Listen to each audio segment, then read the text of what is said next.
সমস্ত ভক্তগণ আমাকে দর্শন করার জন্য হাজির হয়েছ, সবাইকে আমার স্নেহ ভরা আশীষ।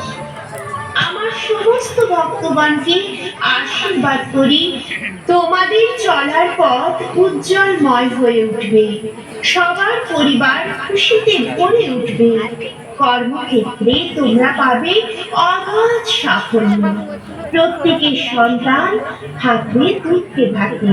ভক্তগণ, যদি কারো জীবনে কোনো সমস্যা থাকে আমাকে মনে মনে জানিয়ে দাও, তোমাদের জীবনের কঠিন থেকে কঠিনতম সমস্যার সমাধান আমি করে দেব। তোমরা সদা সর্বদা আমাকে স্মরণে রাখবে, আমার আশীর্বাদ সব সময় তোমাদের পাশে থাকবে।